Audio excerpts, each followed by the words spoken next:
Hello, hello. Looks like my microphone is working, so let's see, making sure it has a good, yeah. For some reason my main camera is not working, so I'm gonna see if I can fix that.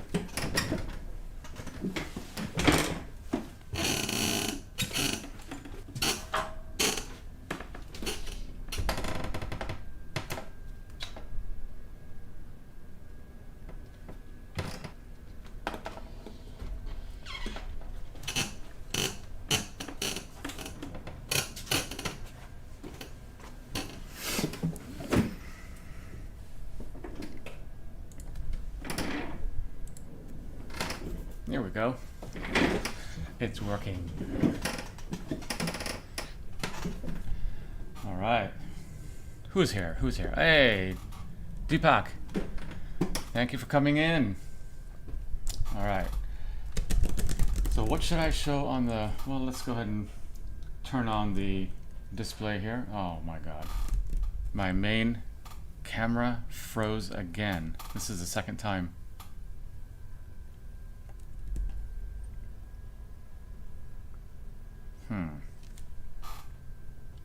I just started this stream. Hey Pranjal. Thank you for coming in. My main camera, the one that's showing the display, decided to freeze.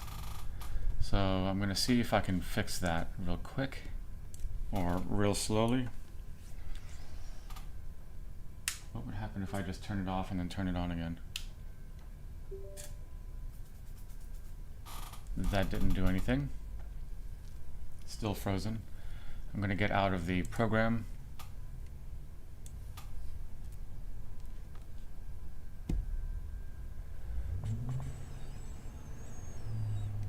And it doesn't want to start at all.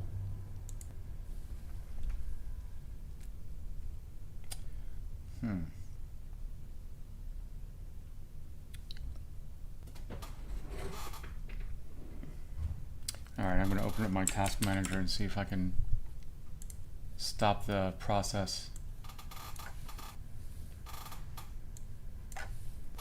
Take you guys along for the ride here.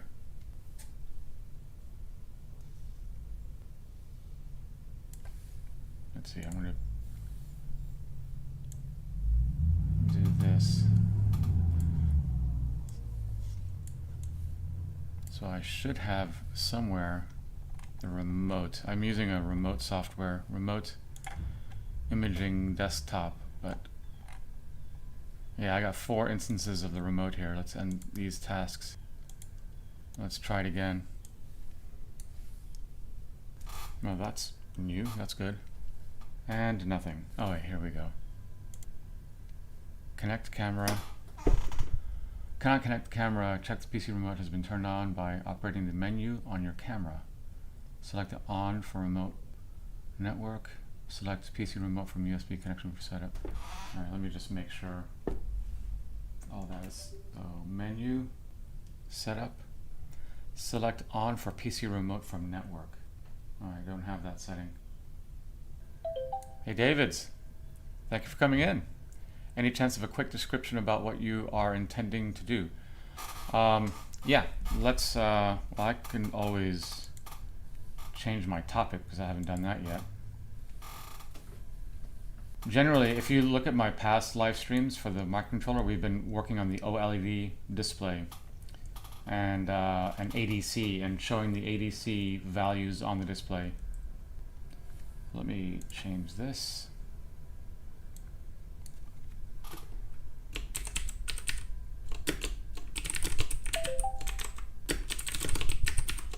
Okay, so this is probably what we're going to be talking about, but if I don't get my camera working, I might go into KiCad, and I need to do some circuit design in KiCad, so I can probably do that as well.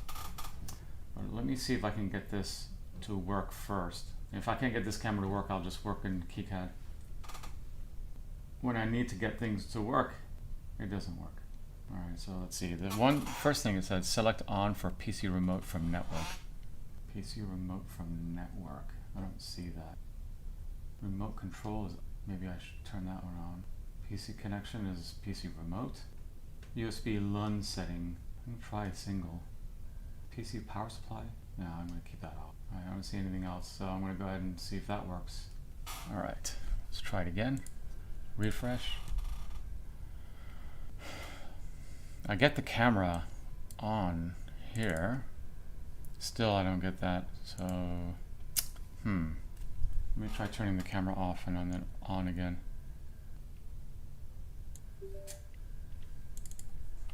Alright, what does this say? Instructions. I want to also put today's topic on this display here, so let's do that as well.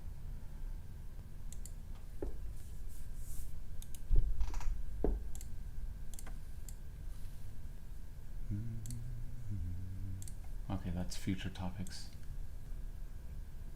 Put that over here. And why isn't this showing up? Oh, it's because it's covered by this. And it's not, okay, I see what's going on here. Go above. Okay, there we go. All right, so let's see what this says. When using access authentication to encrypt communication, camera settings, use remote. You need to set up the command PC remote mode. Ensure the PC remote is activated by selecting the USB connection. PC remote, yeah, I got that.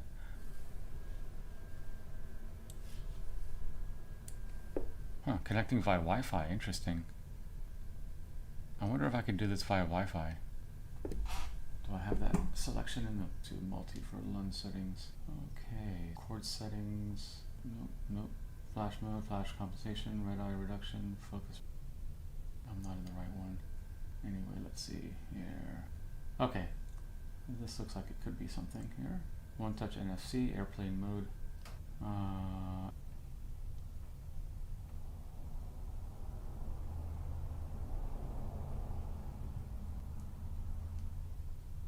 Okay, so it says, okay, interesting.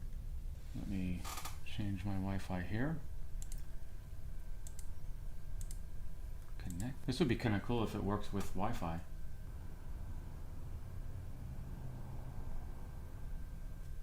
I wonder if it will work with. I'm using a Sony A6000 or A6300 actually. So let's see if I can change the connection.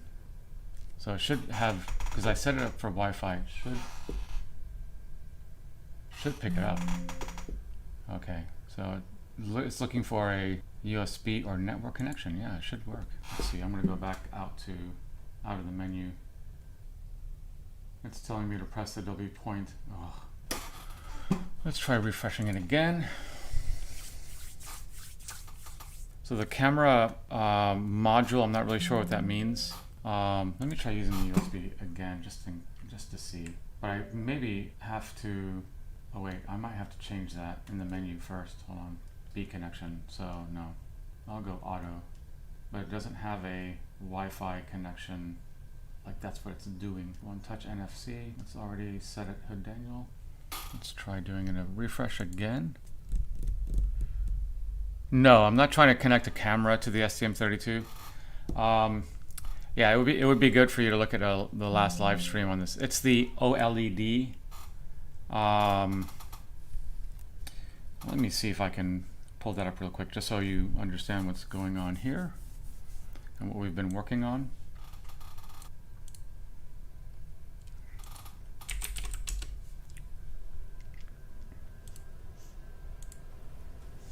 So in the live streams we've been working on. Not Twitch, I mean the live stream.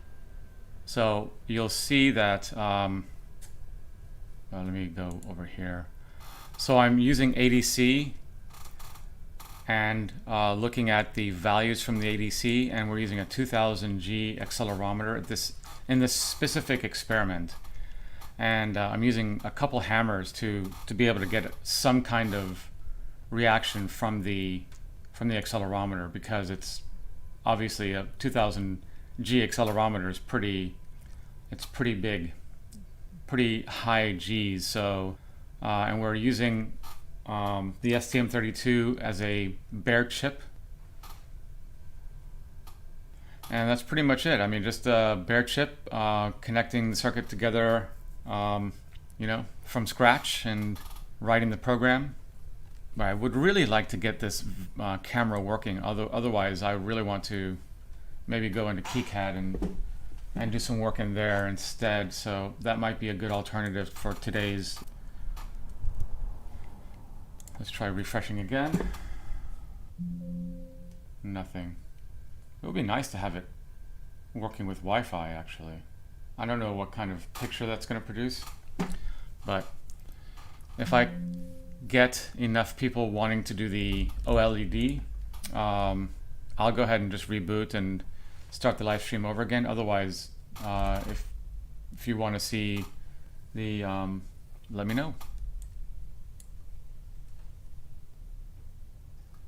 Let's see, edit device name, display MAC address. No, that should work. I'm gonna have to maybe do this offline and try to figure this out. It's good to do while people are coming in anyway, because it takes a little bit of time for folks to start coming in, at least the regular ones that come in. Alright, I'm gonna try plugging in the USB again. I mean, this has been working for almost every live stream except for like the first live stream. USB connection. Alright, out. Let's try the Wi-Fi one more time before I give this. Nope. Okay, so let's try USB again.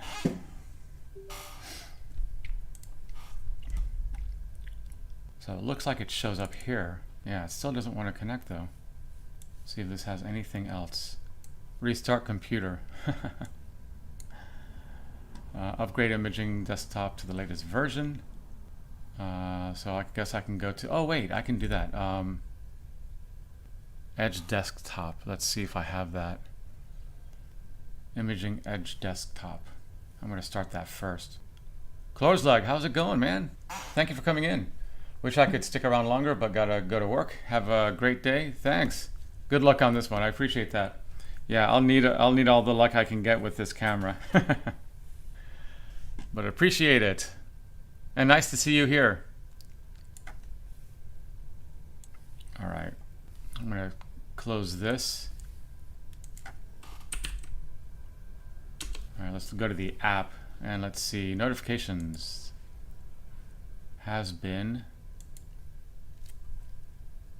Details, let's see. Okay, so a new version has been released. Let's try it. Okie dokie. So I guess we have to go to settings. Do I need to sign in?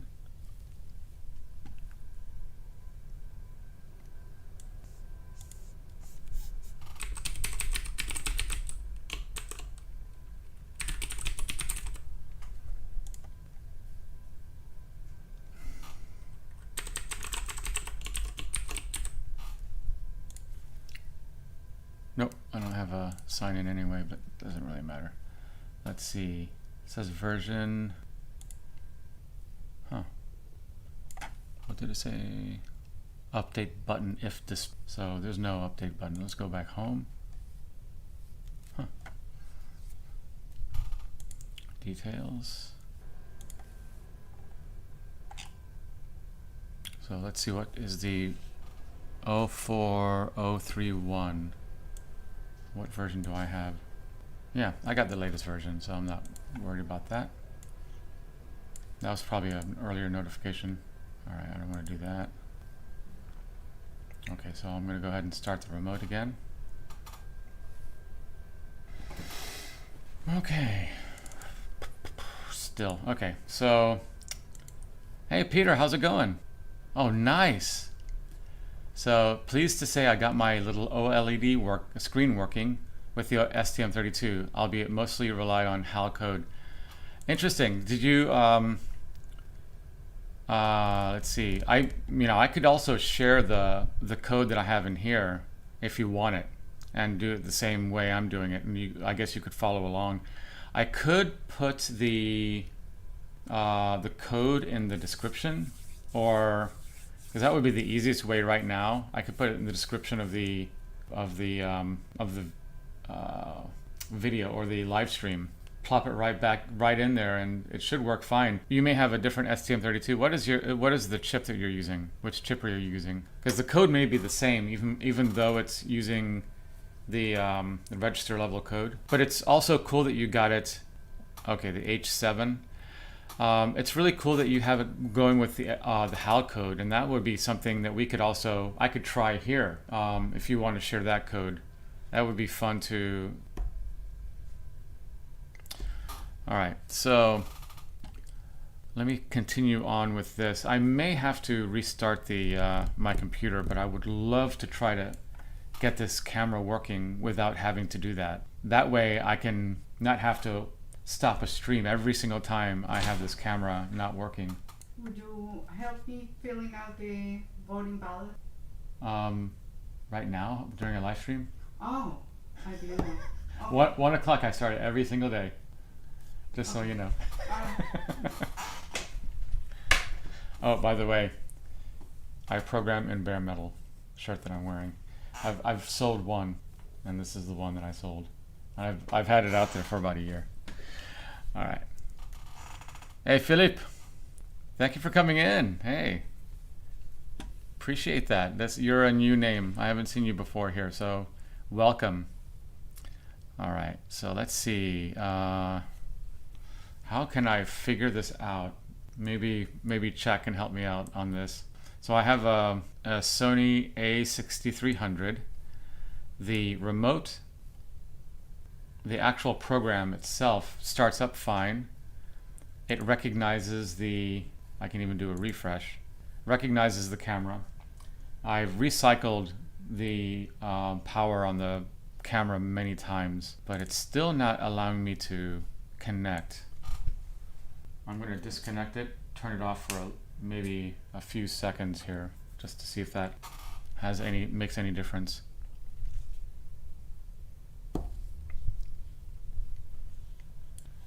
But I mean, for future live streams, I do this live stream every day at 1 o'clock, and I can't have these cameras just like freezing up on me all the time.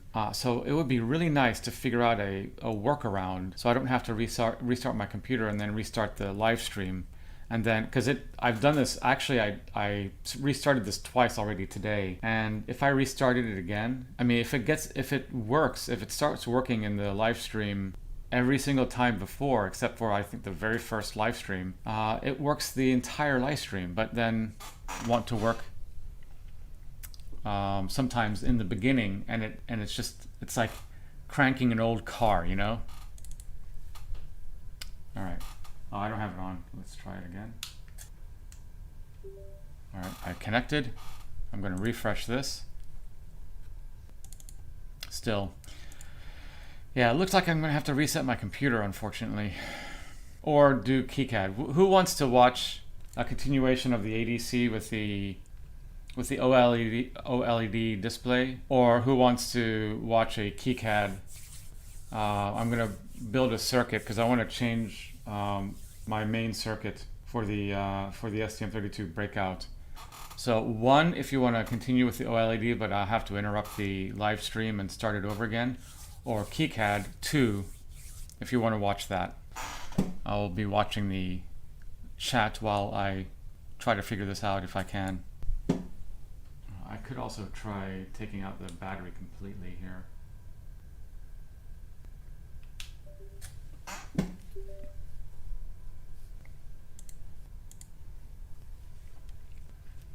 And I also tried doing Wi-Fi. Maybe I should disable Wi-Fi completely. Let me try that real quick here. Maybe Wi-Fi is messing with it. I'm going to try this here before I do that. Alright, so I'm not seeing anything in chat, so I guess it's up in the air. Maybe I'll just start KiCad and just start going at it.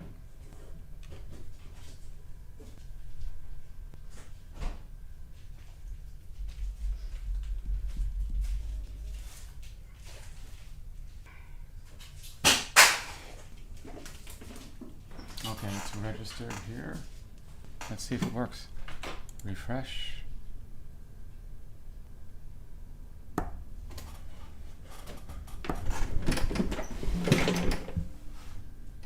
Still nothing.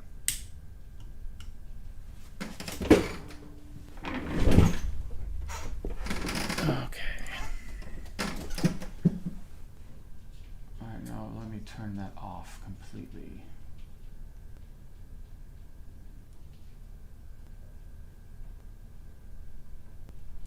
Okay.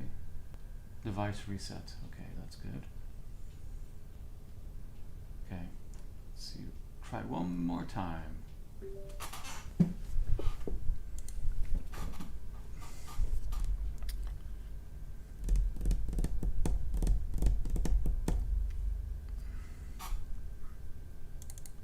Okay, I can't get this to work. So I'm going to go ahead and, unless anybody has any objections, I will start KiCad instead. So who has used KiCad? Anybody in the, and who doesn't know what that even means?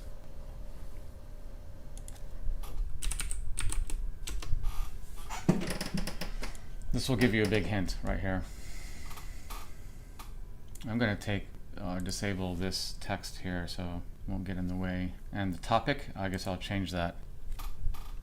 Hey Ray, how's it going? Thank you for coming in. AKA Jedi. All right, Jedi. All right, so I can't get the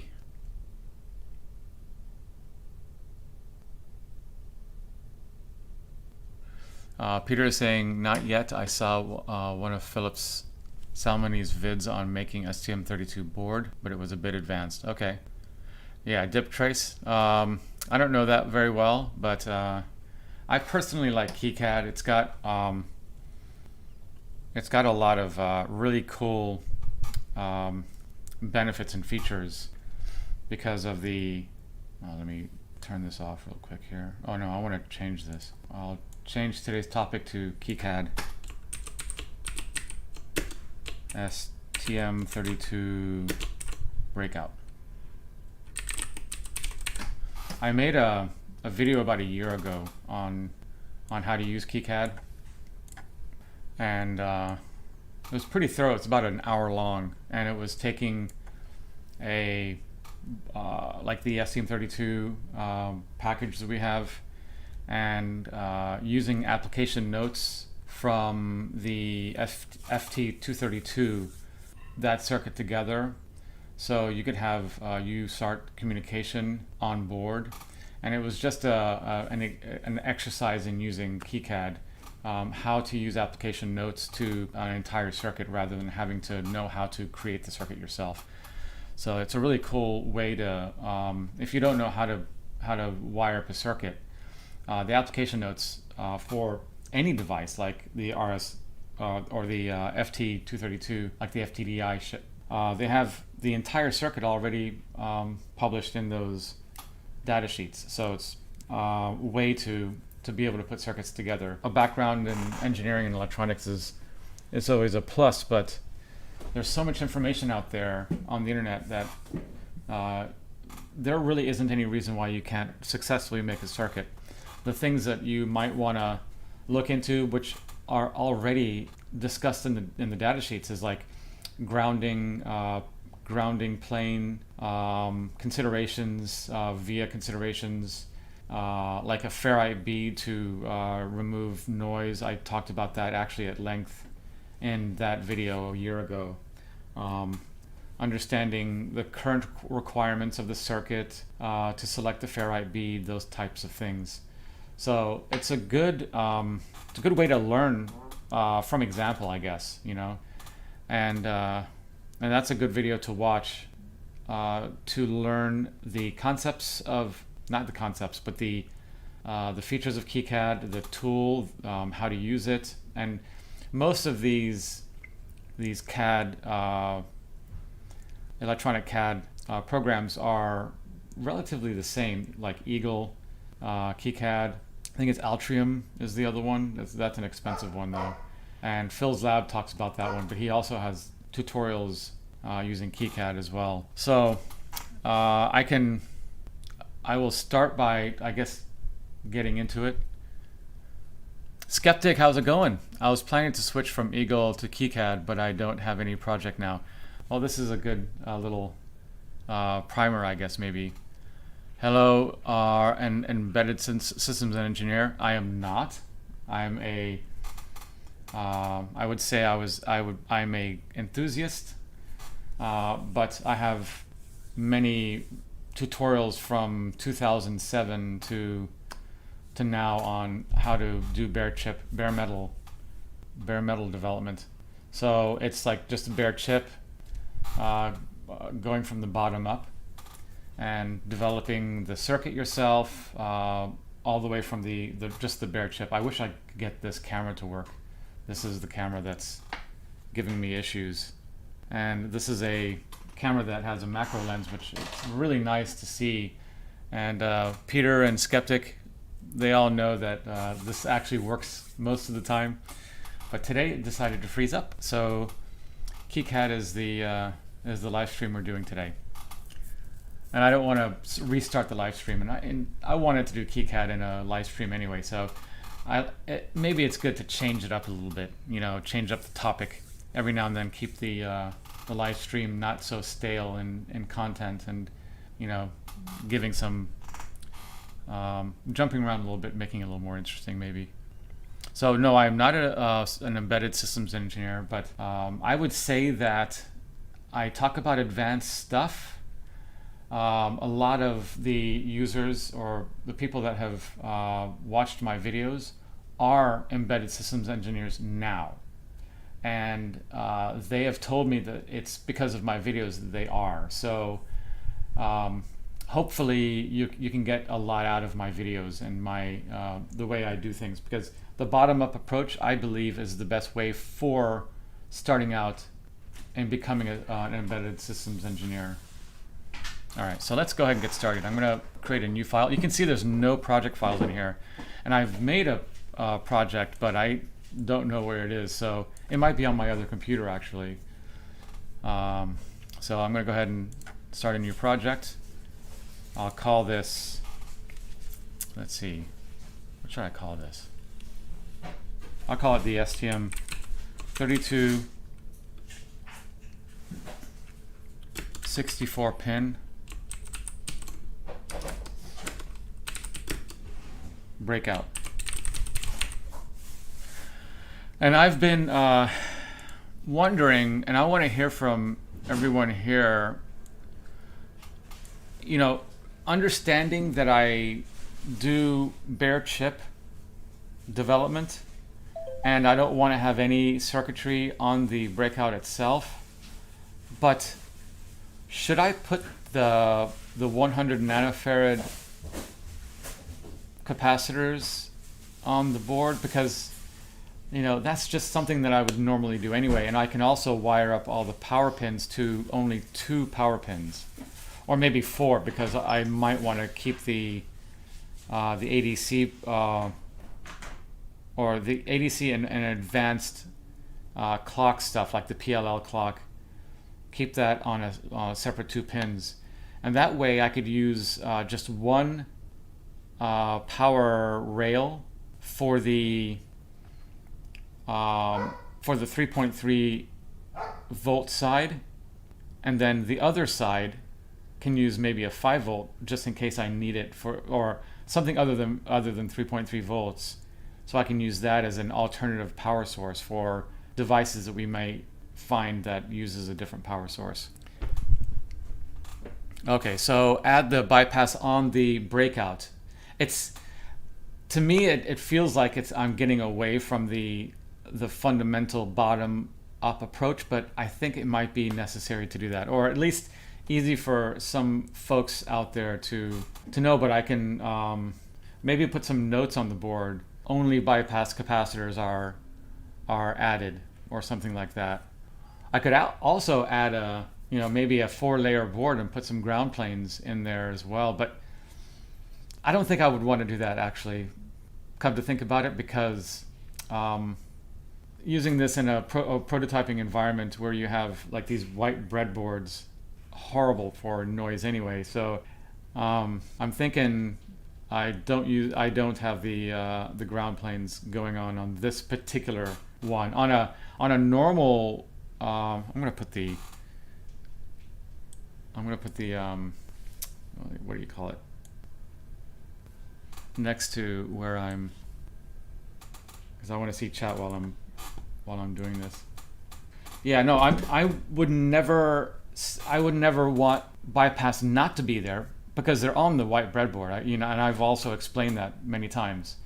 So the breadboard itself has the bypass capacitors, and will always have those bypass capacitors. But putting them on the board as an SMD component is what I'm kind of getting at, I think. So, like the little, you may have seen in the previous live streams, and I know you were there last on the when I was talking about the OLED. You see the, let's see if I can. Well, it doesn't matter. You can see that I use the 0.1 UF or the 100 nanofarad capacitors as right close to the power pins, but it would be kind of nice to put them on the breakout. So I think I'm going to do that. I think that's probably at least like with notes on the board, because like I said, I want to make this as bottom up as possible. So like when a person looks at my breakout, they see just the chip. They see the pins broken out into the other pins that go into the white breadboards. That's it. That's all I have on the current one. Actually, let me show you the one that I have here. So this breadboard is the one that I have without the pins. Let me see, where am I here? So this is the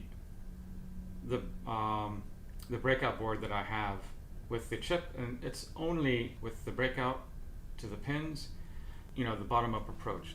It's for me, I think it's very important to do that. Let me make sure I have focus right. All right.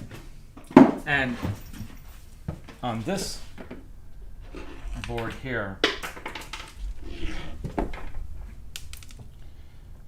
you can see all the circuit is on the breadboard. No circuit is present on this breakout board at all. And you can see that there are bypass capacitors. They're not as close to the chip as I would like them, obviously, because they should be as close to the pins as possible. But they're here to show that that is a necessary part of the circuit. And I also talk about that in my KiCad video as well. And I talk about it almost in every video that I have out there, that these are super important to have like right next to the power pins of the chip itself. So the niche that I have in this channel is start with the chip. It is the alternative to Arduino. There's already a crap load of Arduino videos out there that.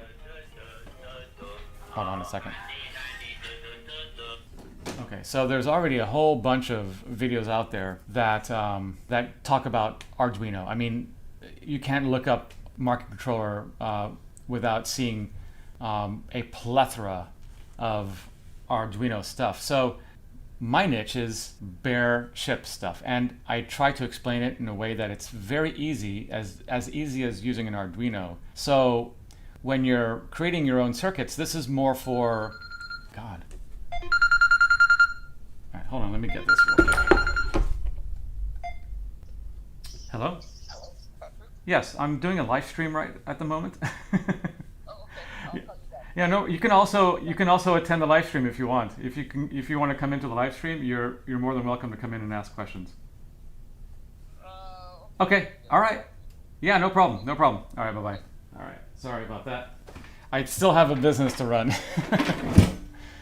All right. So with that said, I do get the question a lot, like, it's not easy to do this bottom-up approach. It's more difficult than Arduino, but if I was going to start Arduino, I would have difficulty. I personally would have difficulty doing it.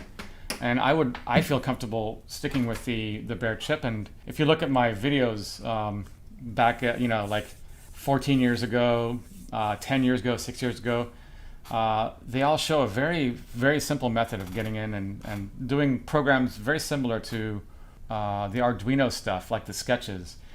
And because the sketches are also in C++. And now we have the use of like LLMs that makes it a lot easier too. So you can go into an LLM and almost output from an LLM that works perfectly with these chips, which I've also shown in many videos. But let me take a look at some.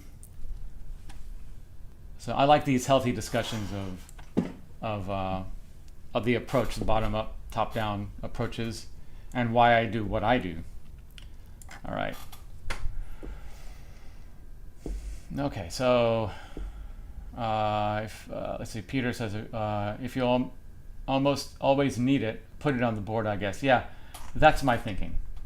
Putting it on the board because you're always going to need it. And I was thinking maybe to put a note on the breakout for, to help people understand it's these are bypass capacitors, and they're needed in pretty much every circuit. So and I could also on Newbie Hack I can provide the basic circuit with the bypass capacitors, because I want to make this as easy as possible for anyone that wants to get into it. And I think it's really exciting to get into something that is at the bottom up, because you can create the exact circuit you really need, the efficient, the lean circuit. Like if you want to make a robot, a bipedal robot, this is something that I've always wanted to do, and like a self-balancing bipedal robot on point feet. I'll probably never make one, but I always have that on my mind. I would want to start with the leanest possible configuration, and if I need multi-chip communication and stuff like that, I could do that all around the robot's body, and not have these huge Arduinos just like popped up all over the place, Let's see. Last, bypass needs to be right at the pins. Yep, no, understand that. Skeptic, I would put all necessary. Yeah, all right. So Gorst, welcome. Thank you for coming in. Good to see you. Hi, I'm jumping around the house and just picking fragments of your video. If you're going to make a prototyping PCB, put on all necessary things: capacitors, SWD, and maybe LDO. Load dropout regulator. I don't want to go that far. I want that to be something that you design in, because it's not always going to be in every circuit. But the bypass capacitors will be on every circuit, for sure. Like with the ST nuclear boards, I would like an LED that you flash or turn on for basic testing error signaling process. That one I'm going to have to put a bit of thought in, because I like I said, I don't want to put in, an LED is so easy to just put on a breadboard, and you can put that on any pin you want to check any pin. So I think I may bypass that. I don't know. We'll see. But I can maybe show an example of me putting one on, and show that in the live stream. All right. So you can start programming without a.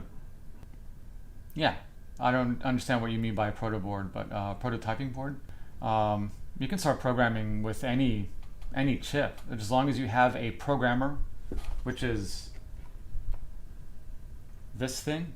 This is the interface between the chip and your computer.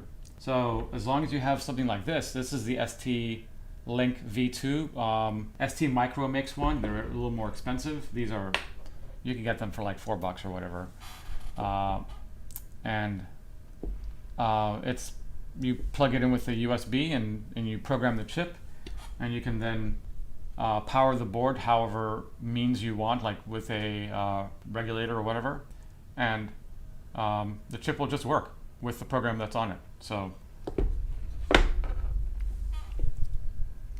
let's see. I hope I'm pronouncing your name right. If you want to put the phonetic spelling of or I'll call you Mr. Christensen. I said that yesterday. I think the black pill type boards are close to minimum. I don't have any experience with it, but if you guys want me to, I can always get one and we can play with them. Chip and bypass is what you absolutely need. The rest is optional, and it is a good way to learn to go from bare minimum. Okay, so let's go ahead and start there. Let's. I will begin the development.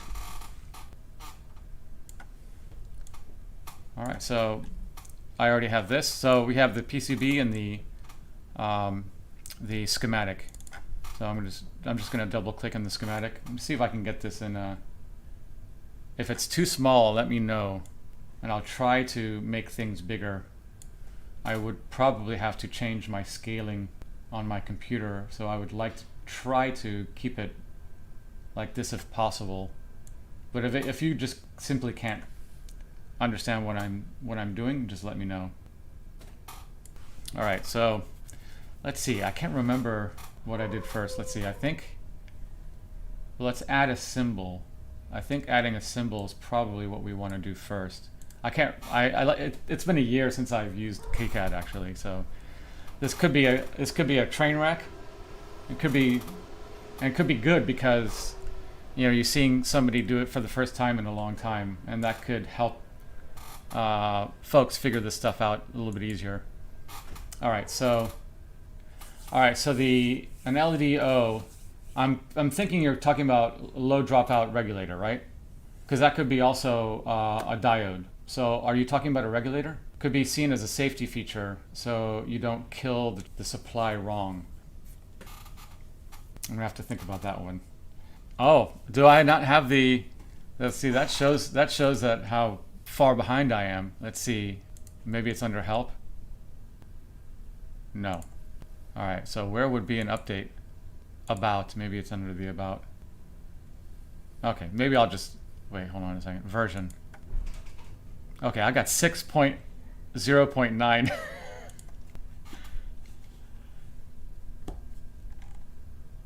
All right, so I guess I'll have to just download it. Let's go ahead and download it brand new from the website.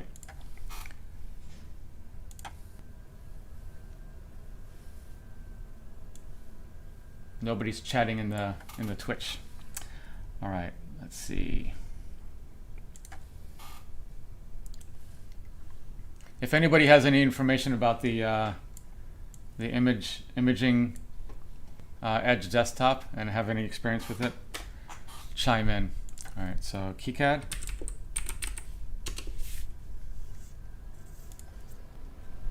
Download. Oh, yeah, is that the Windows? One of these days I'll put a Linux distro on this computer as a virtual. All right, so let's see. Asia, Europe, worldwide, GitHub. They don't make it very easy, so let's try the GitHub. Looks pretty easy, I guess. Donate.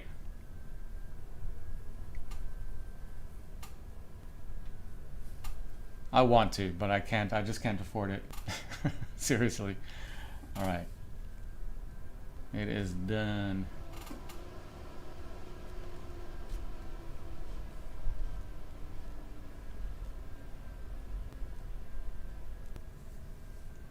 Yeah, powering it from 5 volts. In my kits I add 2 LDOs in the kit, so you can use them if you want. See, like I said, I really want to keep these breakouts extremely lean and componentless, so you put things on the breadboard itself, so you understand what goes into the circuit. So my thought is keeping the LDO off of the actual breakout board, but not out of the circuit. I mean, use it in the circuit. I have lots of videos with the using an LDO. It was a Maxim LDO, the I think it's 302 and 303. Those are really nice, but they're expensive, so I can't add those anymore in my kits. I have different 2 other LDOs in the kits that look more like a standard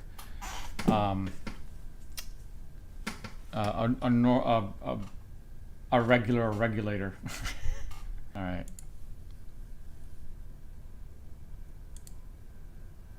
The donation is making me feel guilty. All right, so I'll go ahead and just do the normal stuff here. Install. Esports TV, thank you for coming in. Welcome. I haven't seen you here yet, so welcome aboard. Hopefully we'll see you in future live streams. We do this live stream every day, so definitely come in and chill with us. You know, grab a beer, grab a coffee, whatever, wherever you live, whatever time you're at, and chill with the live stream.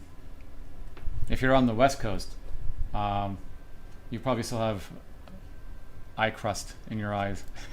It's so early over there. Yeah, reverse polarity protection is important. So you want to definitely put that in your circuits once you design the circuits, for sure. All right, we're done. Start with default settings, I guess. I don't know any better. KiCad can anonymously report crashes and special event data to developers. Okay, I'll go ahead and say yes. I don't mind. I trust them.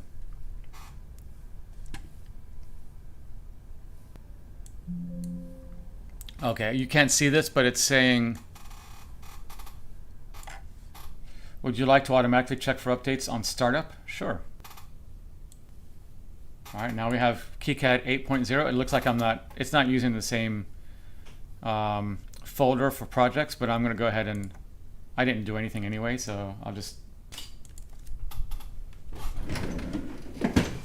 I'll recreate the project.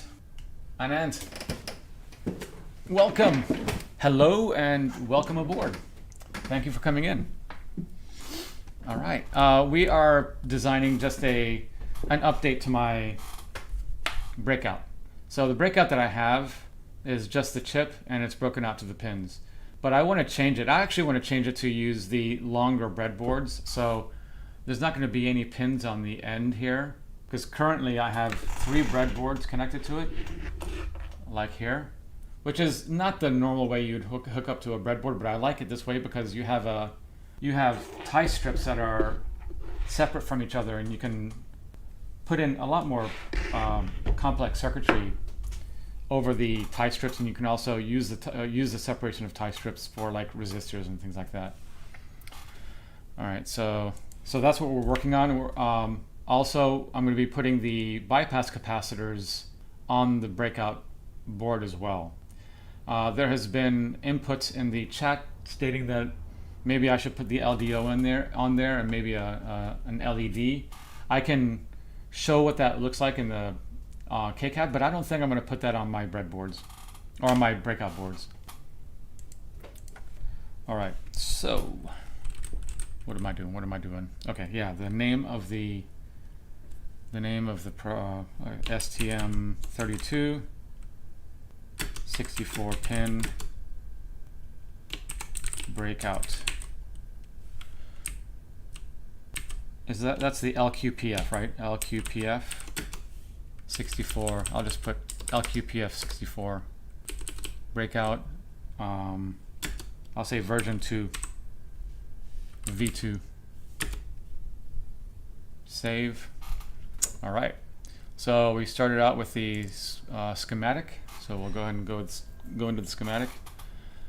Go with the global symbol library table default. Go with the default.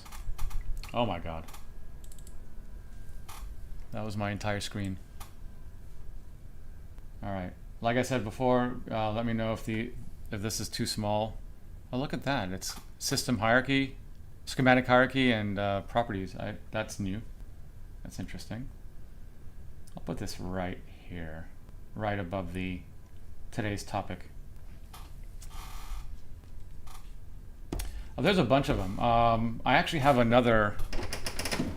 The question is, how many package options are there for the STM chip? There's a whole slew of them. They come as very small chips, and let's see if I can find. Here's another Breakout that no, this is not the one. Hold on. Let's see. Yeah. This is another Breakout that I designed a while back. So this is for the 48 pin. See if I can get a. This is a 48 pin breakout that I don't offer, but I might offer on the website just to sell the breakout itself. And you can probably find a lot of these breakouts on Amazon as well. So, but I cannot find a 64 pin breakout for use on a standard breadboard. So it's usually in a square format, and the breakout pins are all the way around. So it's like, how are you supposed to use that with a breadboard? And I guess you just use it for prototyping on perf boards or something. Okay, Gorzd. Well, you can still make a schematic in PCB and not populate the elements. Yeah, so a buyer of your prototype PCB can populate the elements. Yeah, we could. That's interesting as a sort of a kit form. I was thinking about that because, you know, it takes a lot of time for me to put these together. It takes quite a bit of time, actually. It could take me like 2 or 3 hours to do like 30 boards myself. So it does take a lot of time, but it's hard for end users, especially the folks that I want to get into this. They may not know much about how to solder and stuff like that. I really want people that are sort of newbies, you know, to start this out, because I'm really trying to create an alternative to the Arduino ecosystem. So yeah, adding that stuff, I could offer like a kit that has it like off, and you could just add it as you go. Maybe the LDO, I can have pads on there. I mean, the pads could later on, I guess, as antennas, but probably not going to, because the breadboard is already an offender for that. I'm using the STM32 F030. That's a very, very low, very basic version of the STM32. It's like the M0 series of ARM architecture, and I think it's the M0. I don't know. And let me think, what was I going to say? It has a lot of features. It has pretty much all of the communication protocols, like the I2C, USART, SPI, you know, that sort of thing. And it doesn't have USB integrated, so you'd still have to use like an FTDI 232. It doesn't have CAN protocol, so like, and also it has up to speeds, I think up to 48 megahertz, which is pretty good for a very, you know, microcontroller.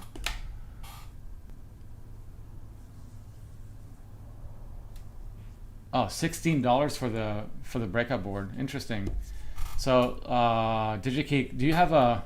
Let me see. I'm gonna take a look at that because I'm kind of curious. I'm gonna see what form factor it is.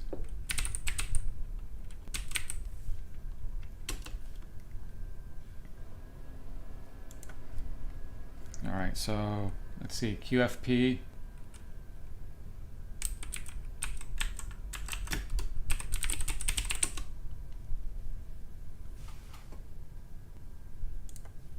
Search. Oh, look at that. It looks just like mine. Check it out. Wow. All right, so this is a 64, yeah. So this is essentially what I'm going to be making, is this. But I'll have the bypass capacitors on there. Another four. Look at that. They even have it diagonal like mine. That's interesting. They stole my idea. $15, $16, $18. Wow, that is expensive. That is incredibly expensive. I mean, you could design your own really quickly, and have JLC or PCBWay, and you can have these for manufactured for just maybe $1 a piece or something like that. That is for sure. They are definitely overpriced. Where do we get started? Okay, so let's go to the component. Okay, I've already said yes to that, but that's all right. So I don't know what's new in the the version 8. Let's see if it has the F030. Yep. And it doesn't really, I mean, I wonder if that's a question actually. The power pins, are they the same with a lot of the SKUs? If they're different, like with the F4 and or if they use different pins, take a look at two of them. Let's do the F030R8T. Let's put that in there, and we'll also put another one in there. Who wants to give me a model number, and I can look at it side by side here. I can try the F405. It's already been talked about here. F405. Which one here? We have this one. They're probably all going to be about the same. Yeah, they don't look like they change actually. So we'll pick this one. The G4. I'll put the G4 next to it as well, so we can take a look at which power pins are being used. Oh, there's a lot more pins here. There's yeah, we can't do this one obviously. So let's go for another 64 pin. Is there yeah, no, that's going to be the same. Let's go for the G4. It has to be a 64 pin variant of the, yeah. VGT. What does that mean? Gorst. All right, so it looks like, all right, these are different. G4, yeah, XX. Which one though? Let's see. That one's a 32 pin, 48 pin, 48 pin, 80, 64 pin right here. So the G4 1RE. Let's just take a look and see. All right, what are the pins? Pin numbers. Well, these don't even have pin numbers.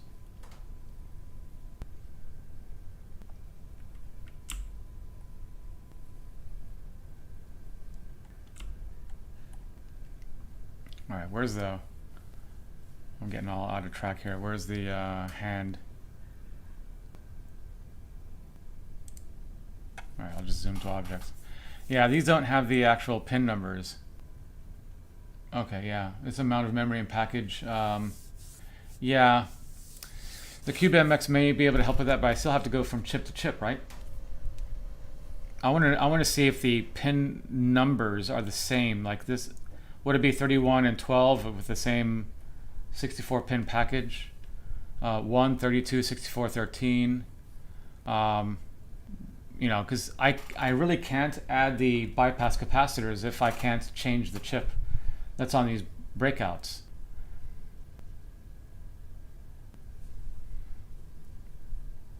Okay, there. All right, so yeah, these are pin numbers, but these don't look like pin numbers to me. So this is a 64 pin, but they don't have the actual number of the pin, so I can't look side by side. So who's got another? Yeah, they may be pin numbers, but like it's not 1 to 64. You know what I'm saying? So I can't tell from this. Like, is this pin 1? A1, is that pin 1? A8, is that pin 32? Yeah, I can't really tell. Oh, it's a BGA. Okay, nice. Let me check. Let me try another one then. Let's see. What tells me it's a BGA?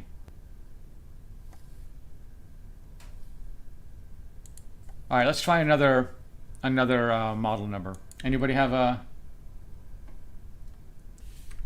All right, so let's take a look at that then. G. So let's go to the 64. All right, so this one, package. Oh, BGA. Okay, yeah, BGA right here. Thank you. QPF. This one will work right here, I think. All right, there we go. I'm learning. All right, so 1, 32, 64. All right, so those are the same. 15 and 27 for the VSS are not the same. Yeah, we can't do it. I think I'm just gonna have to make one for this specific chip for the kit. or just leave them out. The F446R, let's try that.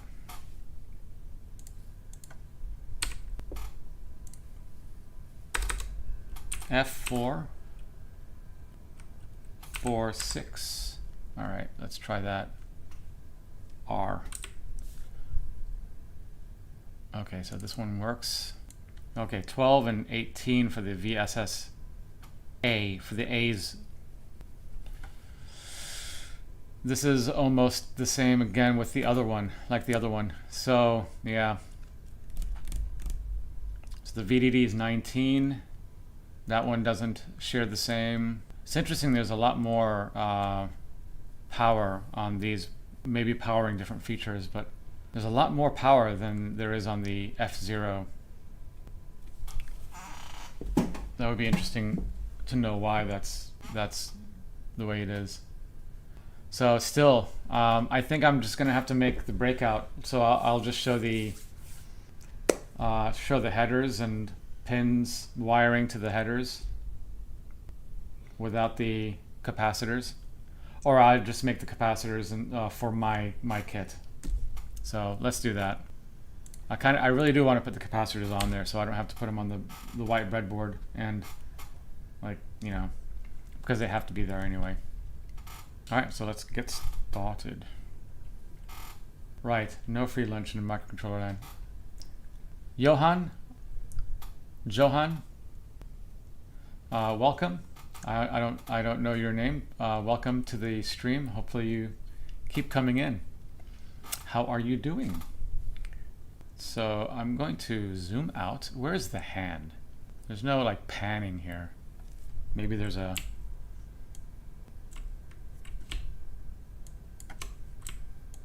No, where is the hand? Where is the hand? I could zoom into objects, but I remember using the hand before.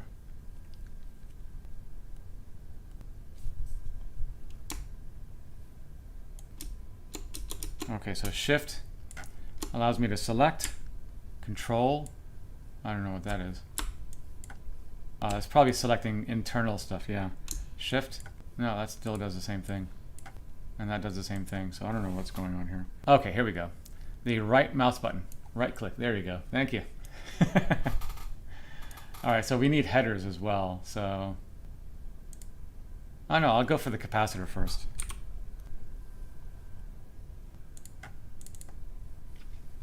So we'll need, let's see, how many? 1, 2, 3, and 4. So we'll go ahead and wire up the VDD-A as well.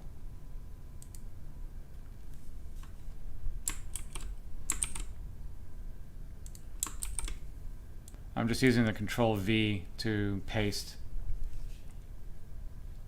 Yeah, I know the M. That one I remember. It was the panning around I didn't remember. It's useful to have it as the right mouse button. And zooming, panning.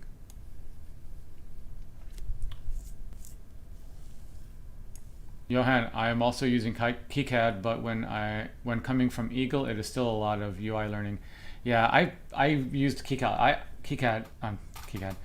I used Eagle primarily for all of my stuff, and I have dozens of projects in Eagle that I've done over the years, and very complex projects as well. And it was kind of difficult to get into KiCad, but after learning KiCad, I'm comfortable with it. The only thing that I used to like in Eagle versus KiCad is rounding out the traces. Like instead of having them go into a right angle, I like to round them out to fillet them, and to fillet them in a certain way.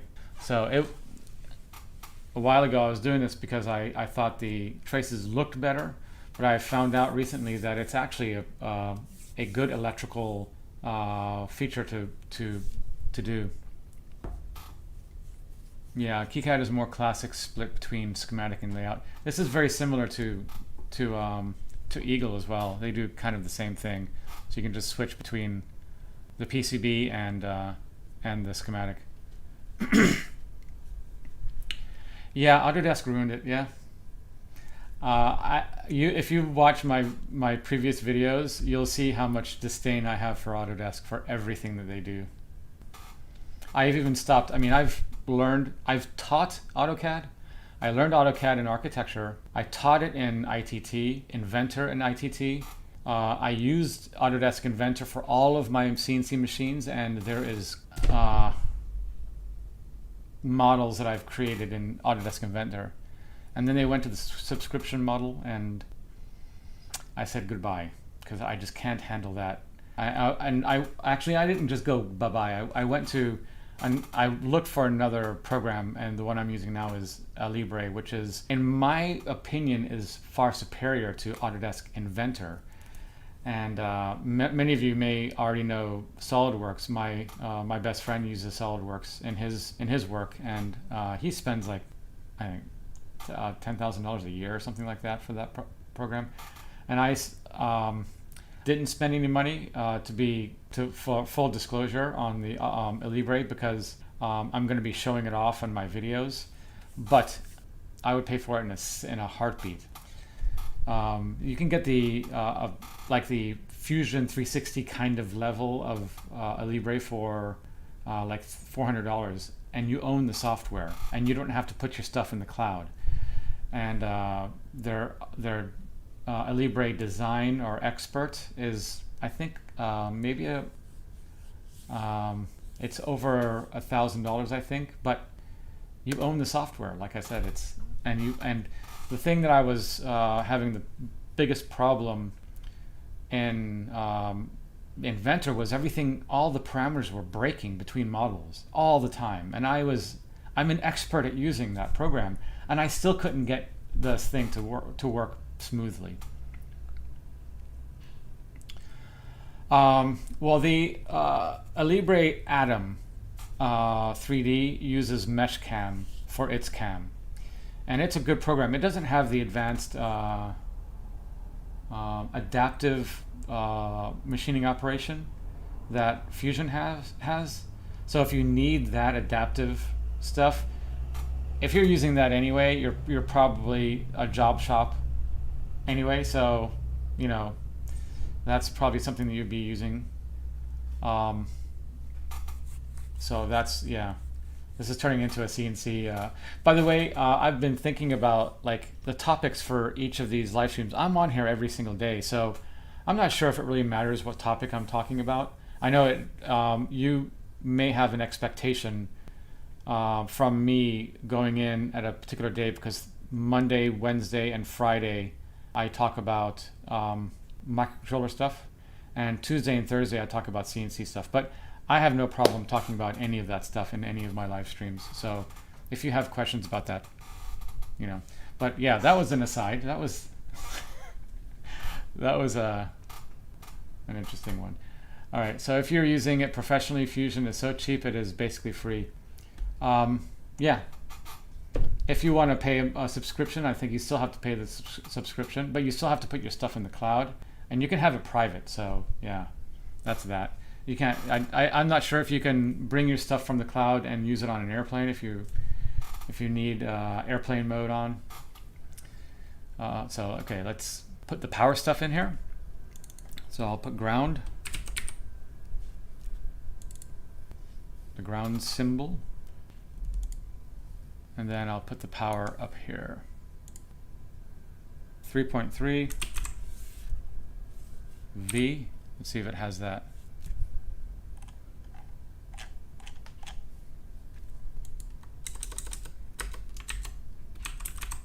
There we go. Plus 3.3 volts. I could use the plus 3.3 volt DC. No, I like this one actually. Yeah, let me just use this one. All right, so let's see here.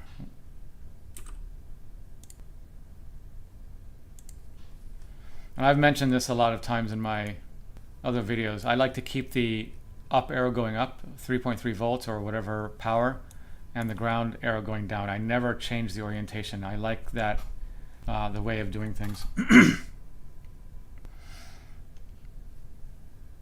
I'm not sure if I like the way the zoom works, because I have to go up here to zoom down, But usually I'm used to going down here to zoom, to it sort of like grabs it and moves it down as well. Kiteman, hey, welcome. Thank you for coming in. I don't know your name, so welcome aboard, and hopefully I see you in other streams. I taught myself to use Fusion 360 for designing 3D prints to make the jump to Libre as an infrequent hobbyist. It is.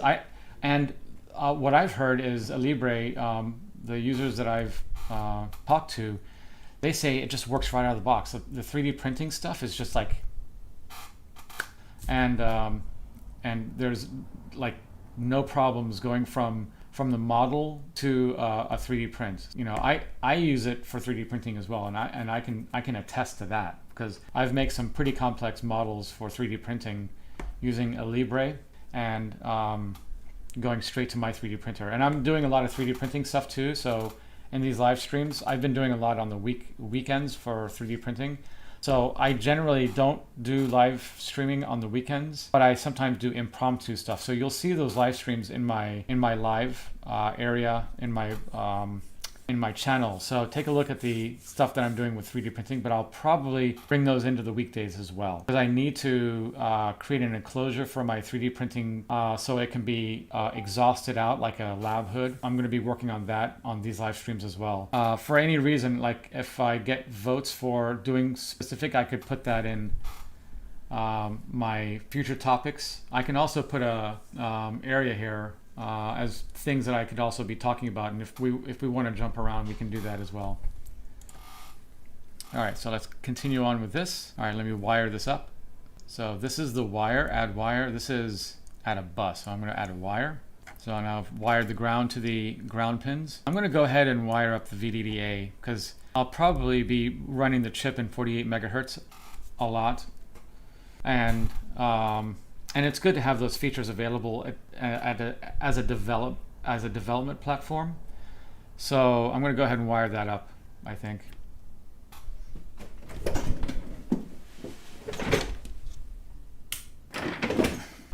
Okay. Alrighty then. Let's get into this part right here. I'm going to wire up this part. I'm going to want to go to ground. So I'm going to move these to the left a little bit here. I'm going to put this one over here, actually. Doesn't really matter where it goes. So let's wire those up. Now this one needs a ground, so let me get this ground here. I'm just controlling V, control C, control V, it seems to track pretty well when I'm zooming in though. So wire this up. Yeah, it wants to zoom where my cursor is. So that's gonna take getting used to. Okay, so I have it. It's done. I don't think I have anything else to do with the... well, no, I have to wire this up. So I'm going to add the... By the way, I kiss my teeth a lot. I'm a Jamaican, so that's a natural thing. The values. So the values are going to be 100 nanofarad or 0.1 microfarad.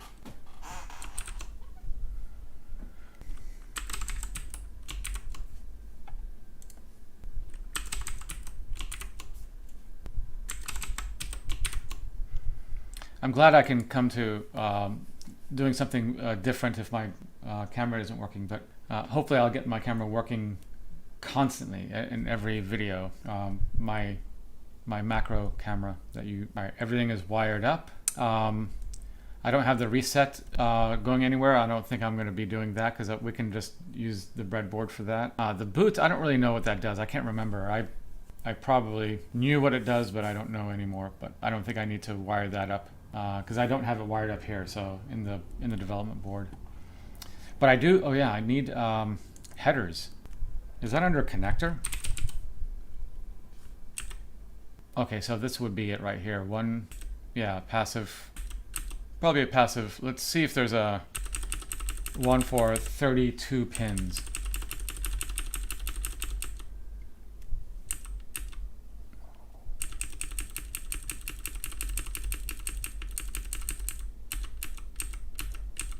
There is. There we go. Let's see if this works. I still have to do the footprints. Put one here, and then I'll copy it. and put one over here. Although no, I want to, this is gonna wire, oh, I'm gonna have to do the label method. So I could just put this over here if I wanted to. I wonder if I can change the values of these. So I wouldn't have to label, but I'll just do the labeling. So I'm going to just run small wires. Let me zoom in. Wait, I gotta zoom in this way. It didn't work. All right, so I'm just gonna put small wires here. Do I have to press the right button every time? Oh, press the end button. Okay, I can use the end button. Where's end on my I don't have an end button on my, like a home and an, oh, here, no, that's not it. I got it. I could change the symbol for the for the MCU. Why would I want to do that? I mean, I could. That could be an interesting, me creating a new schematic for the, I'm not going to do that. Not in this live stream, at least. Let's see, where's my end? If anybody knows a faster way to do this, let me know. You can just copy the existing and move the pins. Yeah, I want to put a label here too, so maybe I just put a label here and I just change the label. Like pin 1, maybe? Is that good? Wait, no. Okay, so pin 1. So I guess I could copy all of this and then move it to all the pins. Johan, yes, ChatGPT could always help, right? All right, I'm gonna try that. I'm gonna copy this. I got both of them. And then double click this and make it pin 2. Yeah, I could do that. Yeah. All right, so this would be pin 14 actually. Yes, I am doing the same thing I'm doing here. But I'm removing the pins over here, and I'm just gonna have 32 on each side. And I'm gonna be using longer breadboards on each side. Let me show you the breadboard that I'm talking about. It would be a breadboard like this. Let me see, yeah. Just a longer breadboard, not the shorter one. Like this one. So, having, yeah, this is the shorter one here that I'm using now. So I have, this is 30 pins. Unfortunately, it's not 32 pins. It would be nice if this was 32 pins, but these are 30 tie strips across. And this one has a lot more. And the really cool thing about this is you can have the, what do you call it? The breakout, like on one side. Let me do it this way so you can see it a little bit better. And then this could have a lot of extra circuitry if you need it. And you can also put other chips like right here in the middle. Since this is going to be, you know, there's going to be another one on the other side, but it's going to be the longer one. You'll have all that extra space, all that real estate to do, to add circuitry.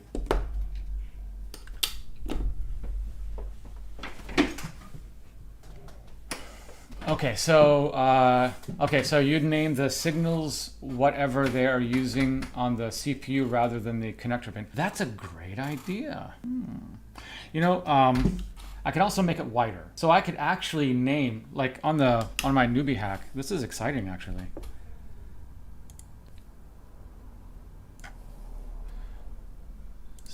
On my website,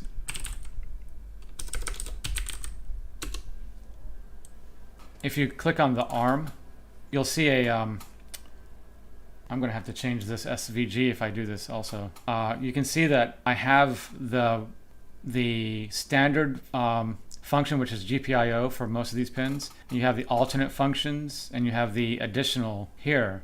I could actually write these out on the breakout. This would be a really cool idea, but the breakout would be like this wide probably. I mean, it doesn't really matter how wide it is, except for trace length, if that really matters to you. But this could be, you know, it doesn't have to be, you know, it could be as wide as this, you know, having a longer breadboard, and it'll just have, well, we could see how much fits on the, because that would be an actually kind of an interesting idea for this. We wouldn't have to go to my website to designations.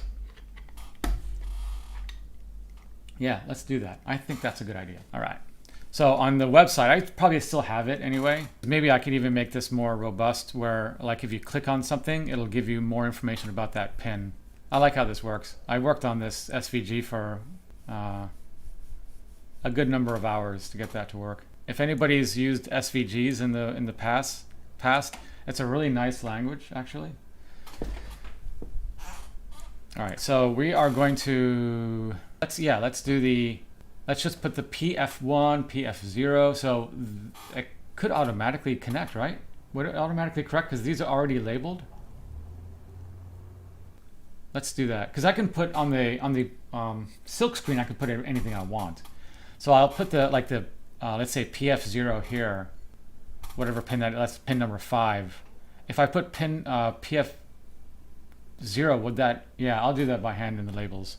So if I put PF0, will that connect automatically? I can try just going straight to the schematic and see if it does connect. So that would be pin number 5. So does it connect to PF0? So let's try that. I'm gonna take out these. I could do them as buses too, couldn't I? Yeah. Buses I'm not too familiar with, so it would be something new for me. Add wire to bus entry, add wire entry to a bus. All right, let me go to the schematic and see the PCB editor. Oh gosh, this is big. Man, I am so rusty in this. Okay, so I think I have to bring them in, like update. Oh, I have no assignment. Yeah, I don't have any footprints, so let me do that. Let me put the footprints in. I need annotation and footprints. All right, so where are the footprints editor? No, not the editor. I don't want the editor. I want let's annotate. Which one was it? Wait, is it? Assign footprints. Here we go. All right. I knew it was here somewhere. Okay, so I need a footprint for this. I'm going to use a 0805, I think, because that's something that I can handle myself. I have a crap load of 100 nanofarad 0805s already, so I might as well just do that. And I'm not going to use the one that's for soldering by hand. I'm going to go ahead and use the one that is standard SMD soldering. Because I might have JLC just go ahead and assemble the boards, you know. So let's see. I need to look. How did I look it up before in the past? Is there a search? 0805. Okay, here we go. Nice. So this is the yeah, let's see. Diode capacitor. Let's just do this one. Yeah, let's keep doing it. All right. So now the connector. This needs to be 2.54.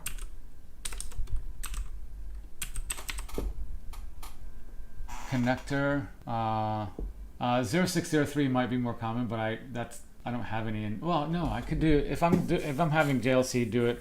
Yeah, 0603. Let's do the 0603 because they're smaller and they may fit better next to the pins anyway. So let's change it. I like it. I like it. And they're not expensive. I can buy them if I do them myself. All right, so how do I find the 32 pin? This one is 2.54, I believe. Let me get some more space here. I need to see what it looks like. Where? Okay, view selected footprint. Okay, here it is. So I'm going to try to put this on the same screen here. I don't need all this space either. So this is the foot, and this is a button switch, but it's a, let's see, connector. I want to do through hole, obviously. I could do a oh, I also want to, I think I want to put the, oh, I forgot the header for programming too. On the left list, go to pin header. Okay, nice, thank you. I'm going to take this connector out, go to pin header. By the way, thank you, Les. Okay, so let's see what else there is. Maybe header. Let's see, maybe it's under connector. Pin socket 2.54. Here we go.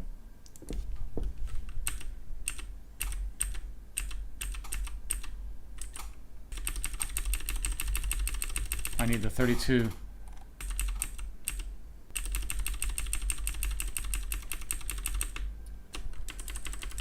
Is over here. That one looks good. Is everybody in agreement? It doesn't matter, it's just a hole to solder onto, right? So that's what I'm going to be putting my header in. So I guess I could go to pin header. Let's do it right. Let's do it the right way. 32. Thank you for pointing that out. Let's do that one. Go here and do this one as well. So we got that done. And we also need to, let me go ahead and OK that. We need to put in another header for power. So like have the 2 pins for the power and the 2 pins for WDIO and S. Thank you for coming in. Welcome. Welcome again. So thank you for coming in again. How are you doing? The pin sockets are female version. Yeah, watch out when you send that to an assembly house. If I'm sending something that I have an NDA for, or if I have a complex circuit that that needs to be secret, I'll worry about that. But this is just a breakout. It's nothing serious. So thank you for that. Everybody note that, and that caution in chat. I appreciate that. I think one of the icon on top is only show part with the right number of pins. Yeah, we'll see. Let's see in the board. No errors. Okay, so this seemed to have worked, so that's good. But it did not assign the F0, I don't think.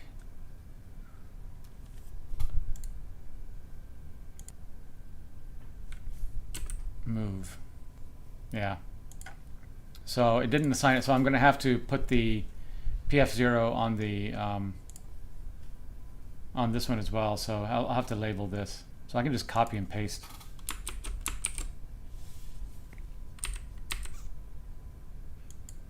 So now it should show that connection if I update, right? Yes.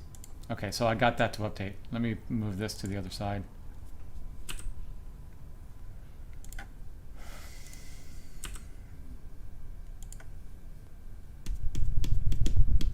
Okay, yeah. Control D for duplicate. Nice. Okay, nice. So Control D. Let me click on this. Control D. All right, thank you. I'll undo that. Good one, good one. So I'm going to have to do that to each one of these. I want to put the other header on here though first. So connector. This is going to be a 4-pin, and 2 of them will be for the power and ground, and the 2 will be SWDIO, SWCLK. I want to do it in the same order as it is in the ST-Link, because I could also use a ribbon cable and just, or actually, why not put the, let me ask you this question. Should I just make a that connects it straight to the board from here? I could do a 2 by 5 connector, I guess. I think it's 2 by 5. Yeah, a 2 by 5 connector header on board, but it would be a female. I got to think about that for a second. It would definitely clean up the board a little bit and it still keeps the simplicity of the development, because it's just a header. Yeah, just for programming. It's just maybe a connector that's used during the programming. But the only unfortunate part would be that it would have to sit. It would have to sit vertically on top, and I don't really like that unless I use another like ribbon cable. Yeah, I mean it would use the same leads definitely. I think the SWDIO and SWCLK it has debug capability, so I think that would be sufficient. I'm erring on the side of putting a male header just on the board and just making it a 4-pin instead of having plug that thing into the board. I like just having the 4-pin actually. And maybe I make it so it's an L shaped, so it comes out at a 90-degree angle, so you can just plug them in that way.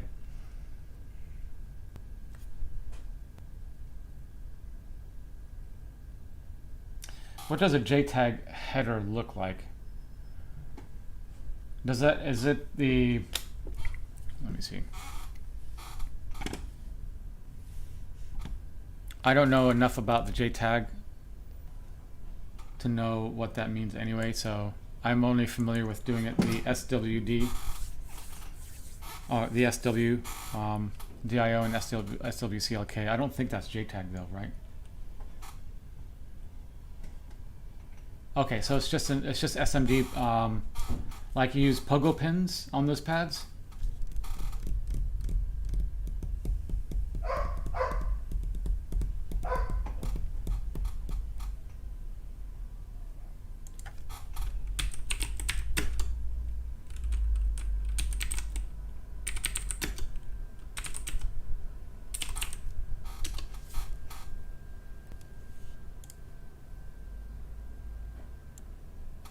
What does the JTAG header pinout look like? Alright, so it's a 10-pin.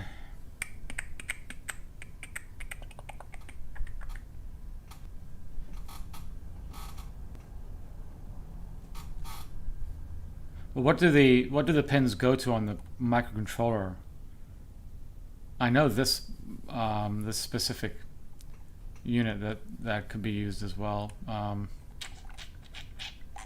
That doesn't give me enough information. So is JTAG just is it just a header type, or is it the, because I think it's a pinout, right? It's, okay, here we go. This is interesting. Okay, so this is the standard one I'm using here. But do they talk about JTAG at all?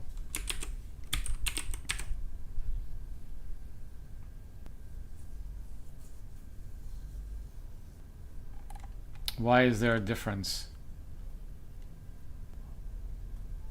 So do they use the same pins? Huh. You found it a lot in coffee machines.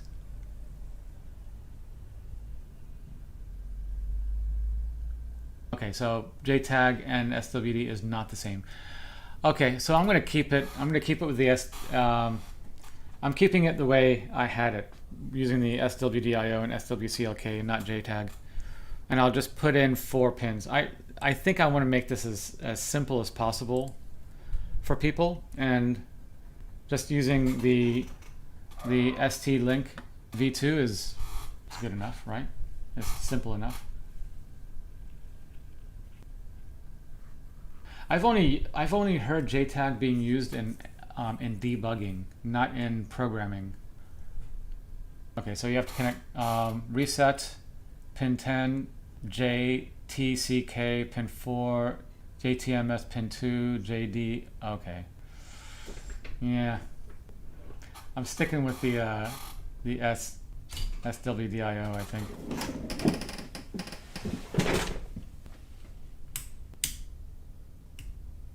Yeah. I don't really need the NRST, actually. Yeah, it has a reset, but I don't use it. I never use that one.